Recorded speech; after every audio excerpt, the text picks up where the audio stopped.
അമ്മുവിൻ്റെ അടുക്കളയിലേക്ക് എല്ലാവർക്കും സ്വാഗതം. ഇന്ന് നമ്മൾ തയ്യാറാക്കാൻ പോകുന്നത് ഒരു നാടൻ ഞണ്ട് സൂപ്പാണ്. ഇതിന് വേണമെങ്കിൽ നമുക്ക് ഞണ്ട് രസം എന്നും വിളിക്കാം. ഇതിന് വേണ്ടുന്ന ഇൻഗ്രീഡിയൻസ് ഞാനിവിടെ ലിസ്റ്റ് ചെയ്തിട്ടുണ്ട്. ഞണ്ട് രസം തയ്യാറാക്കുന്നതിന് വേണ്ടിയിട്ട് ഞാൻ 1/2 കിലോ ഞണ്ടാണ് എടുത്തിരിക്കുന്നത്. ക്ലീൻ ചെയ്ത് ഇതുപോലെ കട്ട് ചെയ്തെടുത്തിട്ടുണ്ട്. ഇതിൻ്റെ കാലെല്ലാം നമ്മൾ ഒന്ന് ചതച്ച് ജസ്റ്റ് ക്രഷ് ചെയ്തെടുത്തിട്ടുണ്ട് കേട്ടോ. ഇനി ഇതിലേക്കൊരു മസാല തയ്യാറാക്കണം. അതിന് വേണ്ടിയിട്ട് ഒരു കഷ്ണം ഇഞ്ചി എടുത്തിട്ടുണ്ട്, ഒരു 5-8 അല്ലി വെളുത്തുള്ളി, ഒരു സവോള, ഒരു തക്കാളി, ഇത്ര എടുത്തിട്ടുണ്ട്. ഇതിൻ്റെ കൂടെ 1.5 ടേബിൾ സ്പൂൺ കുരുമുളക് ചേർത്ത് കൊടുക്കുന്നുണ്ട്. അതുകൂടാതെ 1/2 ടേബിൾ സ്പൂൺ ജീരകം. ഇനി നമ്മൾ ഇതെല്ലാം കൂടെ നന്നായിട്ടൊന്ന് അരച്ചെടുക്കുന്നുണ്ട്. മസാല തയ്യാറാക്കുന്നതിന് വേണ്ടി ഞാനൊരു പാൻ അടുപ്പത്ത് വെച്ചിട്ടുണ്ട്. അതിലേക്ക് 1.5 ടേബിൾ സ്പൂൺ ഓയിൽ ഒഴിച്ചു കൊടുക്കാം.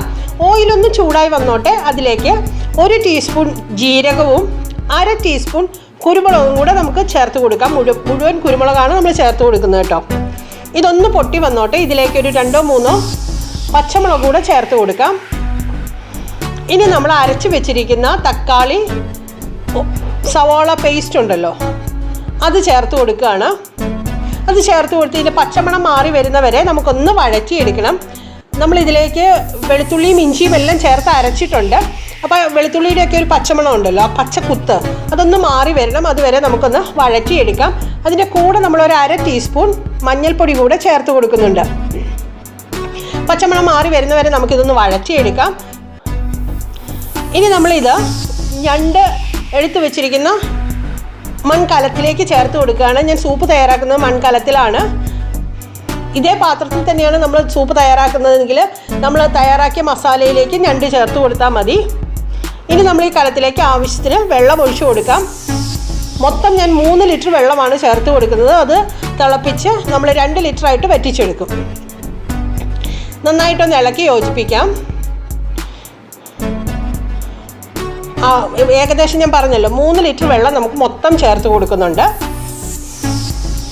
ഇനി ഇതിലേക്ക് നമുക്ക് ആവശ്യത്തിന് ഒരല്പം ഉപ്പ് ചേർത്ത് കൊടുക്കാം. നമ്മൾ വെള്ളം വറ്റിച്ചെടുക്കുന്നതുകൊണ്ട് നമുക്ക് ഉപ്പ് അധികമാകാതിരിക്കാൻ പ്രത്യേകം ശ്രദ്ധിക്കുക. ഉപ്പ് ഒരല്പം കുറച്ച് ചേർത്ത് കൊടുത്താൽ മതി. അത് കഴിഞ്ഞ് വെള്ളം വറ്റി കഴിയുമ്പോൾ വേണമെങ്കിൽ നമുക്ക് വീണ്ടും ഉപ്പ് ചേർത്ത് കൊടുക്കാവുന്നതാണ് കേട്ടോ. ഞാനിപ്പോൾ ടോട്ടൽ 3 ലിറ്റർ വെള്ളം ചേർത്ത് കൊടുത്തിട്ടുണ്ട്. ഇനി ഇത് മൂടി വെച്ച് നമ്മളൊന്ന് വേവിച്ചെടുക്കുകയാണ്. ആദ്യം ഒന്ന് തിള വന്നോട്ടെ. ഇതൊന്ന് തിളച്ച് കഴിയുമ്പോൾ നമ്മൾ ഇതിലേക്ക് കുറച്ച് മല്ലിയിലയും പുതിനയിലയും കൂടെ ചെറുതായിട്ട് അരിഞ്ഞ് ചേർത്ത് കൊടുക്കാം. ഏകദേശം ഒരു 2 ടീസ്പൂൺ മല്ലിയിലയും പുതിനയിലയും അരിഞ്ഞത് 2 ടേബിൾ സ്പൂൺ ചേർത്ത് കൊടുത്താൽ മതിയാകും.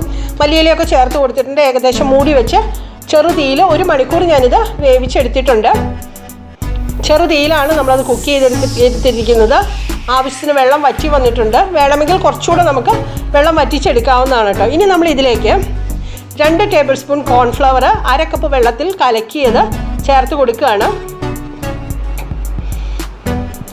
കോൺഫ്ലവർ കലക്കിയത് ചേർത്ത് കൊടുത്തതിന് ശേഷം നന്നായിട്ടൊന്ന് ഇളക്കി യോജിപ്പിക്കാം. ഏകദേശം നന്നായിട്ട് തിള വന്നതിന് ശേഷം 1 മിനിറ്റ് 1-2 മിനിറ്റ് നമുക്കതൊന്ന് തിളപ്പിച്ചെടുക്കാവുന്നതാണ്. ഏകദേശം നമ്മുടെ സൂപ്പ് തയ്യാറായി കഴിഞ്ഞു. ഇതിലേക്ക് നമ്മൾ ഇനി ചേർത്ത് കൊടുക്കുന്നത് 1 ടേബിൾ സ്പൂൺ സോയാ സോസാണ്. സോയാ സോസിൻ്റെ ടേസ്റ്റ് ഇഷ്ടമുള്ളവർ വേണമെങ്കിൽ കൂടുതൽ ചേർത്ത് കൊടുക്കാവുന്നതാണ് കേട്ടോ.